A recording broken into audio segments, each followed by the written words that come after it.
आणि त्यांनी जो मार्ग दाखवलेला आहे त्या मार्गावरून मी चाललेलो आहे. तीच साधना मी अत्यंत निष्ठेने नियमाने ही करतो आहे. आणि त्या साधनेचं फलित म्हणून हा देही ब्रह्ममयो भवेत झालेला आहे. मग त्यांनी विचारलं की कसं हे शक्य झालं, हे तुम्हाला कोणत्या मार्गाने मिळालं. तेव्हा ती सांगते, महादेव सांगतायत, गुरुपादोदकं पित्वा गुरुरुचिष्ट भोजनम गुरुमूर्ते सदा ध्यानम. 3 गोष्टी याच्यामध्ये सांगितलेल्या आहेत. गुरुपादोदकं पित्वा, श्रीगुरूंचं चरणतीर्थ आम्ही घेतलेलं आहे.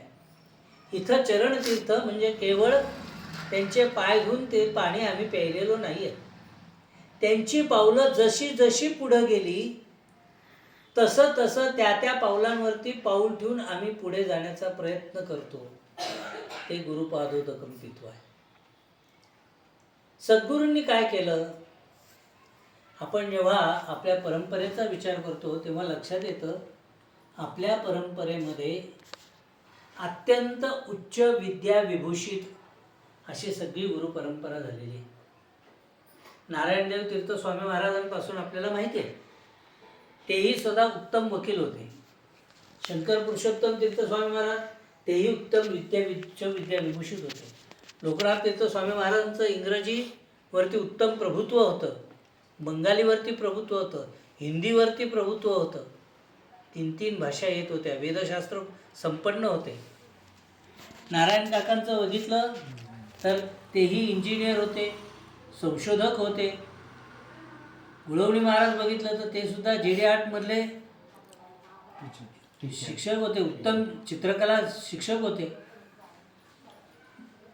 दत्त महाराज कवीश्वरांचं बघितलं तर ते तर 3 राष्ट्रपतींकडून पद्मभूषण अशी पदवी मिळालेली, ब्रह्मश्री ही पदवी मिळालेले उच्च विद्या विभूषित होते. इतकंच नव्हे तर ते स्वतः भारतीय विद्यापीठामध्ये प्राध्यापकसुद्धा होते, संस्कृतचे प्राध्यापक होते. ही सगळी मंडळी अत्यंत उच्च विद्या विभूषित होती. स्वतःचा उदरनिर्वाह उत्तम रीतीने करता येईल एवढं धन ते स्वतः मिळवत होते, स्वकष्टातून मिळवत होते. आणि तरीही केवळ लोकोद्धारासाठी म्हणून आपल्या सद्गुरूंनी जो काही मार्ग त्यांना दिला त्या मार्गाने ते चालत राहिलेले.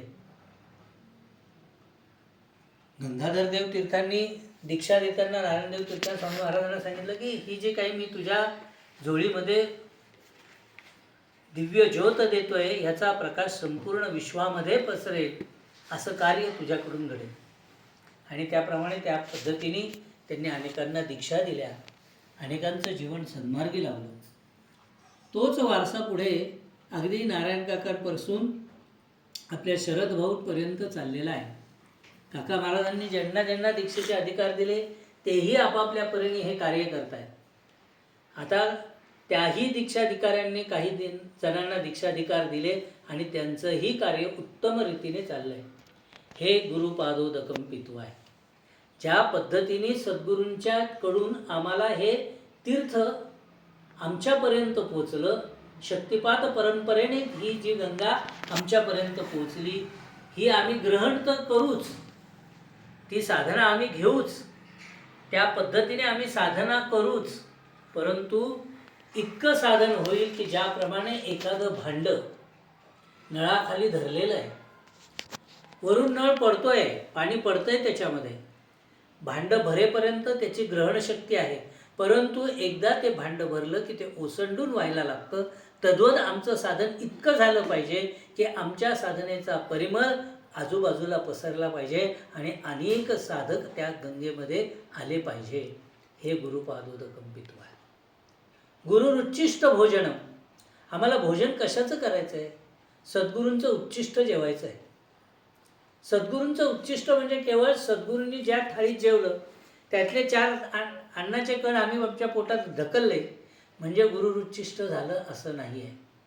गुरुरुच्चिष्ट यांचा अर्थ सद्गुरूंच्या मुखातून जी जी वाणी बाहेर पडली, सद्गुरूंनी जे जे नियम आम्हाला सांगितले, सद्गुरूंनी जे जो काही उपदेश आम्हाला केला, तो उपदेश आम्ही आमच्या जीवनामध्ये अंगीकारला, तो आम्ही अनुभवला. तेव्हा आम्ही अंगीकृत केला असं जेव्हा होईल तेव्हा खऱ्या अर्थाने गुरुरुचिष्ट भोजन, गुरुमूर्ते सदा ध्यान. आमच्या ध्यानामध्ये कायम सद्गुरू राहिला पाहिजे. एक प्रसंग सांगतो. काका महाराजांची दीक्षा झाली आणि सहजीच तोंडामध्ये नारायण शब्द यायला लागला. आता काका महाराजांचं नाव नारायण, परंतु अगदी कुठे ठेच लागली तरी पटकन तोंडामध्ये ऐकय जसं येतं लोकांच्या, तसं तोंडामध्ये नारायण यायला लागलं. इतकंच काय, परंतु कधी कधी शौचाला अडलंय तरी सुद्धा जोर मारताना तोंडातून नारायण शब्द येतोय. कुठे काय अडलंय, नारायण तोंडातून येतंय.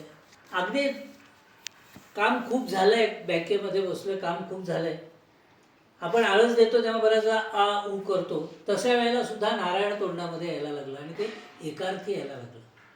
कधी कधी वाईट वाटायचं आपल्याला, कुठेही आपल्या सद्गुरूंचं नाव येतं, ही काही चूक तर होत नाही ना.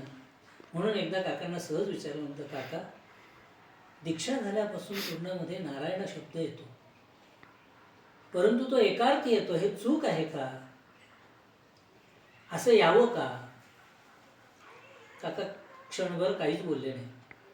आम्ही गाडीत बसलेलो होतो, मी गाडी चालवत होतो, काका शेजारी बसलेले होते. 1-2 किलोमीटर गाडी पुढे गेली असेल आणि काकांनी हळूच मला विचारलं, तुम्ही असं एक घर पाहिलं आहे का की जिथं आईला अहो आई म्हणतात? म्हटलं नाही, आईला सगळेजण ए आईच म्हणतात. मिळालं तुझ्या प्रश्नाचं उत्तर. सद्गुरू आपल्यावरती आई इतकी माया करतात म्हणून सद्गुरूंना गुरु माऊली म्हणतात. गुरूंना गुरुबाप म्हणतेलं कधी ऐकलंय का? हा माझा गुरुबाप आहे असं कोणी म्हणत नाही. हे माझे गुरु आजोबा आहेत असं म्हणत नाही. सगळे गुरु माऊली आहेत. ज्याप्रमाणे आई आपल्या मुलांच्या सगळ्या चुका पोटात घेते आणि त्याला योग्य मार्गावरती पण आणते, वेळ पडली तर 2 धपाटे पण मारते, कधी कधी उपाशी ठेवते, परंतु आपल्या मुलाचं व्यक्त मंगल आणि मांगल्यच बघते. तद्वत आपले सद्गुरू सुद्धा आपल्यावरती अत्यंत प्रेमाने संस्कार करत असतात आणि म्हणून गुरुमूर्ते सदा ध्यान. आम्हाला ध्यान कशाचं असलं पाहिजे? कायम सद्गुरूंचं असलं पाहिजे. आमच्या चित्तामध्ये, ध्यानामध्ये, मनामध्ये, शरीरामध्ये, धनामध्ये सुद्धा सद्गुरू असायला पाहिजे. एक आपले साधक होते, त्यांची लहान मुलगी होती, तिला 2 चॉकलेट दिले. कोणीतरी घरामध्ये आलं तर त्यांनी 2 चॉकलेट दिले. ती मुलगी पळत पळत देवघरात गेली. एक चॉकलेट स्वामींच्या फोटो पुढे ठेवलं आणि दुसरं चॉकलेट स्वतः खाल्लं. तिला आल्यानंतर विचारलं, का गं, तुझ्या हातात तर एकच चॉकलेट दिसतंय, तुला देताना 2 चॉकलेट होते, एक चॉकलेट कुठे गेलं? स्वामींना देऊन आले म्हणाले. हा भाव आहे. स्वामींना चॉकलेट चालतं का नाही? मग चॉकलेट द्यावं की नाही हा विषय वेगळा आहे. पण मला जे काही मिळालं आहे त्यातला काही वाटा हा माझ्या स्वामींचा आहे. ते स्वामींना देऊन मी त्यांचं उच्चिष्ट म्हणून तो प्रसाद म्हणून ग्रहण केला पाहिजे, ही भावना त्यातली महत्त्वाची. गोळवलकर गुरुजींचा एक प्रसंग सांगतात. गोळवलकर गुरुजी कोणाच्या हातचं खात नसत, सोडं उत्तम रीतीने पाळत असत, वैश्वदेव झाल्याशिवाय जेवत नसत. एकदा आदिवासी पाड्यामध्ये गेलेले होते आणि काही स्वयंसेवक बरोबर होते. एका झोपडीपाशी ते थांबले. झोपडीत अत्यंत एक वृद्ध स्त्री होती, कळकट पळकट झोपडी होती. एक परातीमध्ये तिने बिन साखरेचा, बिन दुधाचा गवती चहा उकळला आणि परात ते गुरुजींच्या पुढे ठेवली आणि गुरुजींना म्हणाले, बाबा तू एवढ्या लांबून आलास माझ्यासाठी, माझ्याजवळ काही नाही रे द्यायला. हे एवढं अंगणामध्ये गवती चहा होता, त्याचं चाय केलं, काढं केलं, पी जरा, पोटाला बरं वाटेल मला. गुरुजींनी ती थाळी उचलली, पटकन तोंडाला लावली, गडगड गडगड करून सगळा तो गवती चहाचा काढा प्यायला. आजीला खूप बरं वाटलं, तिच्या डोळ्यात पाणी आलं. लई नाव ऐकलं रे भाऊ तुझं, बरं वाटलं बरं का, तू आला, माझी विचारपूस केली, लई बरं वाटलं. गुरुजींनी पण तिला नमस्कार केला. आई येऊ का ग? आई येऊ का? गुरुजी एकदा झोपडीतून बाहेर पडले. बाजूच्या स्वयंसेवकाने विचारले, गुरुजी अहो तुमचं सोडून एवढं आज अजून सगळे आणणी व्हायचे, तुम्ही तो त्या आदिवासी स्त्रीच्या हातचा काढा प्यायला? ते म्हणाले, मी काढा प्यायलो? गुरुजी विचारले, मी काढा प्यायलो? हो, त्या परातीमध्ये काढा होता ना, तिने दिला. नाही म्हणे, मी काढा नाही प्यायलो, मी तिचं प्रेम प्यायलो. गुरुभाव कसा असतो हे लक्षात घ्या. म्हणून त्यांना गुरुजी म्हणत होते सगळेजण. गोळवलकर गुरुजी. गोळवलकर म्हणत नव्हते, सरसंघचालक म्हणत नव्हते. आजही त्यांचा उल्लेख गुरुजी म्हणून होतो. अशी ही आपली परंपरा आहे. या परंपरेमध्ये आपण सगळेजण आलो आहोत. आपल्याला सद्गुरूंना प्रसाद मिळाला आहे. तेव्हा गुरुपादोदकं पित्वा गुरुरुचिष्ट भोजनम गुरुमूर्ते सदा ध्यानम सद्गुरू प्रपूजयेत.